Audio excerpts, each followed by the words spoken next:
Graça e paz, meus amados. Deus possa nos abençoar mais uma vez nesse nosso estudo do livro de Mateus. Hoje nós vamos falar a respeito do capítulo 21 do livro de Mateus. Meu nome é Ronaldo Lucchini, sou pastor da Primeira Igreja Batista Renovada em Itanhaém e nós estamos fazendo esse estudo para incentivo da leitura bíblica. Eu quero incentivar você a ler cada vez mais a palavra de Deus e você vai ver como a sua vida vai mudar, em nome de Jesus, amém? Creio que você está fazendo um acompanhamento dos dias conosco. Hoje nós vamos para o capítulo de 21 do livro de Mateus. 21 a Igreja Católica chama essa passagem de a Semana da Paixão de Jesus. E até na minha Bíblia tem alguns estudos da última semana de vida de Jesus. Que domingo Jesus entra em Jerusalém, passa a noite em Betânia, segunda-feira amaldiçoa a figueira, vai ao templo, volta a Betânia, terça-feira Jesus ensina, discute ao templo, a oferta da viúva e assim vai por diante.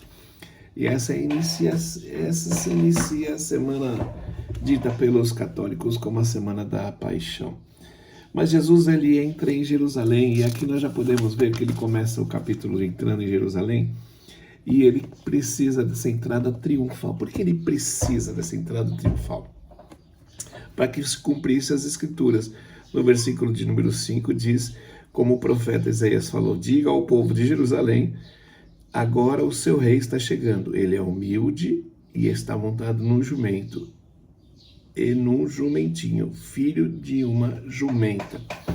Então, por isso que ele direciona os seus discípulos a irem até a cidade e antes pegarem o jumento. Para quê? Para que a consumação do plano eterno fosse concretizada. Aí ele demonstra humildade chamando os discípulos para darem início a essa continuação, irmãos. Não é fácil.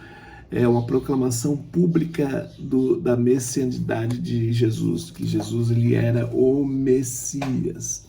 E aí ele entra na cidade, ele é ovacionado por alguns, mas ele era ovacionado pelos milagres que ele fazia, não por quem ele era.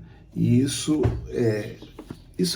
fez com que Jesus ficasse até triste. Quer ver? Tem um versículo aqui que ele fala que a multidão respondia, que a cidade toda ficou agitada e o povo perguntava, quem é ele? E a multidão respondia, este é o profeta Jesus de Nazaré da Galileia. Ele não era profeta, ele era Deus, ele é Deus.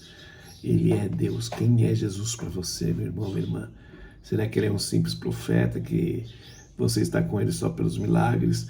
Ou você está verdadeiramente ficando com ele pelo que ele é na sua vida e pela sua salvação? Mas vamos lá. E aí Jesus vai até o templo. E Jesus, o que ele faz? Ele expulsa todo mundo do templo. E ele faz a purificação do templo. É verdade. Ele faz a purificação da casa de Deus. Como o rei Josias purificou o templo. Neemias pegou os móveis de Tobias na rua. Jesus usou o chicote para expulsar os vendedores de bênção que estavam ali nas redondezas e no corredor do templo de Jesus. Hoje, Jesus ele acaba tinha um tipo de uma passarela que as pessoas passavam, compravam os bezerros, compravam os seus bichinhos sem mácula para oferecer a Deus. E Jesus acabou com tudo isso e ele próprio se coloca à disposição das pessoas como um sacrifício suave a Deus, para não ter mais essa comercialização que tinha no início do templo. E aí Jesus bota junto para correr os vendedores de bênção que estavam ali. E junto também aquelas pessoas que estavam ali para comprar a bênção. Porque só tinham que vendia porque tinha quem comprava.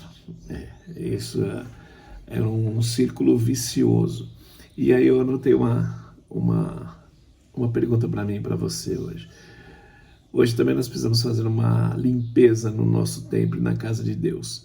Será que se nós limpássemos a casa de Deus hoje, será que você ficaria? Ou será que você está vendendo as bênçãos de Deus para as pessoas? Ah, pastor, mas eu não vendo, porque eu não quero nada em troca de dinheiro. Sim, você não quer nada em troca de dinheiro, mas às vezes você quer glamour, você quer glória para você, você quer arrogante, você quer o poder de Deus para se fazer maior do que os outros. Às vezes você está estudando a Bíblia somente para ser mais esperto do que os outros, para adquirir mais sabedoria, para pisar no seu irmão. O conhecimento bíblico não é para isso. A sabedoria de Deus não é para isso, para você se mostrar mais sábio que os outros.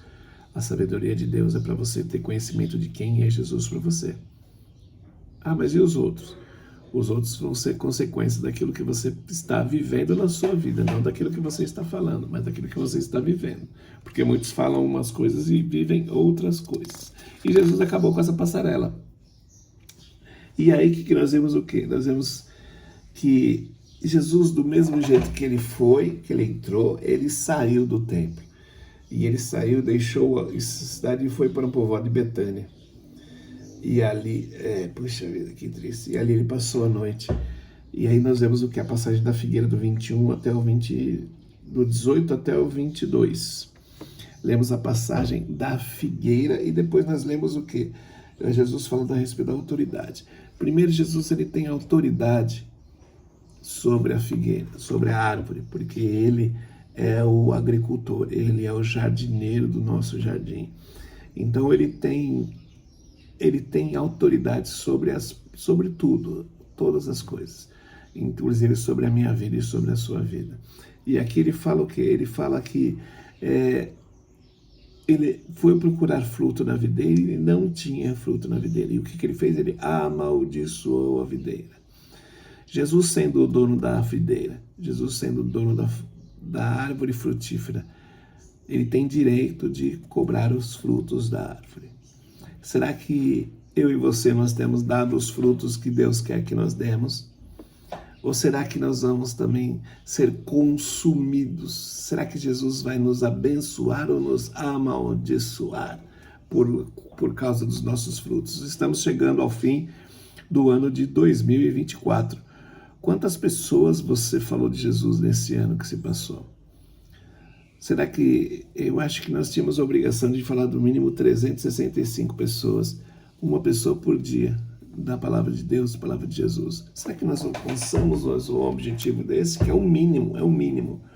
Será que você tem testemunhado e testificado daquilo que Deus tem feito na sua vida e as pessoas têm prestado atenção naquilo que acontece em volta da sua vida?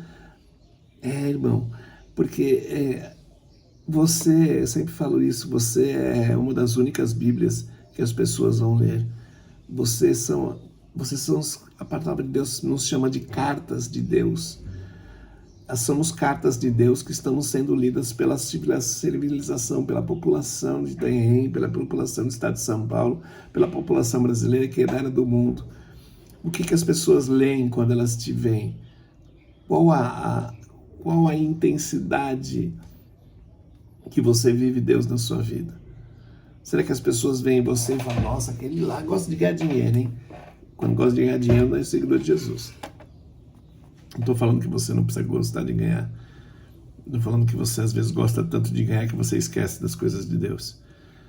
Em primeiro lugar, o reino do Senhor e as demais coisas vos serão acrescentadas. Amém?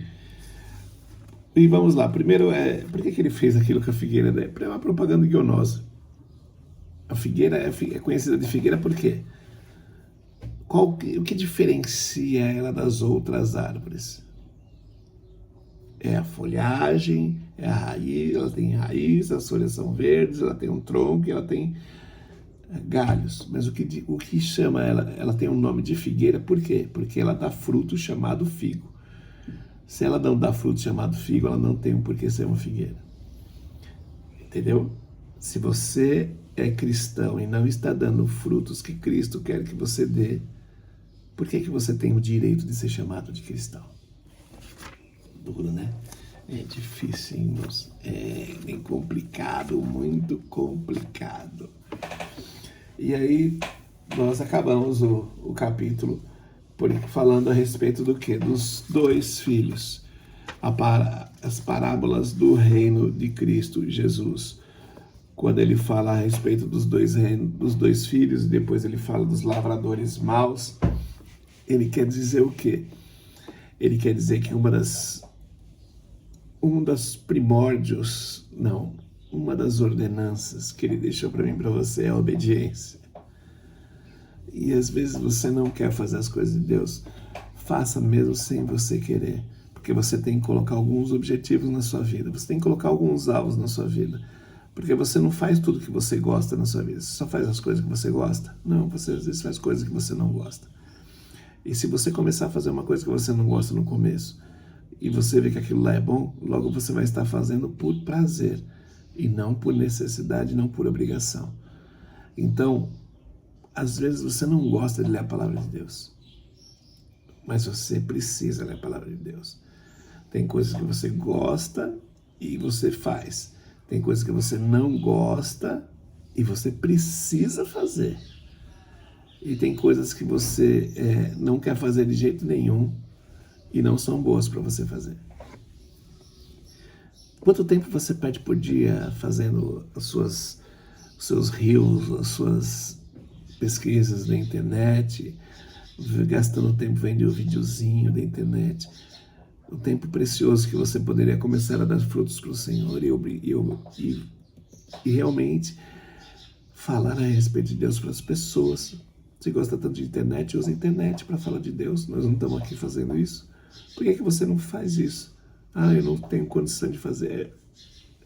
Eu não gosto de me aparecer muito. Você pode ver que eu não me maqueio, eu não coloco roupas especiais para fazer os videozinhos, porque eu sou isso que você está vendo. Por quê? Porque eu quero que as pessoas prestem atenção, não em mim, eu quero que as pessoas prestem atenção na palavra de Deus. Eu quero que as pessoas prestem atenção naquilo que está sendo necessário.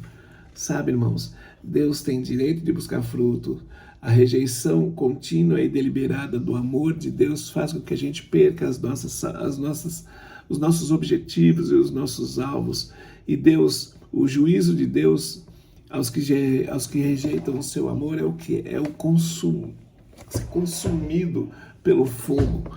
E, irmãos, o que aconteceu no finalzinho que você vê é que Jesus foi rejeitado como pedra, foi colocado como pedra de empecilho para o povo judeu. E aí Jesus fala que a pedra que os construtores rejeitaram veio a ser a mais importante de todas. Isso foi feito pelo Senhor e é uma coisa maravilhosa. E Jesus ainda termina dessa forma. Já vou terminar para você. Eu afirmo a vocês que o reino de Deus será tirado de vocês e será dado para as pessoas que produzem frutos no reino. Quem cair em cima desta pedra ficará em pedaços. E se a pedra cair sobre alguém, essa pessoa vai virar pó. Os chefes e sacerdotes e fariseus ouviram as parábolas que Jesus contou e sabia que ele estava falando a respeito deles. Por isso queriam prendê-lo e tinham medo da multidão, porque o povo achava que Jesus era profeta. Que está falando que Jesus veio para os seus e os seus não o quiseram. E todo aquele que der fruto vai participar de uma colheita maravilhosa de Jesus Cristo. Quem é Jesus para você? Você está dando os frutos que Jesus quer que você dê? Ou você está vendendo as preciosidades que Deus está colocando na sua mão, trocando por misérias e migalhas? Deixe Deus ser Deus na sua vida, tá bom? Esse foi o capítulo de número 21 do livro de Mateus.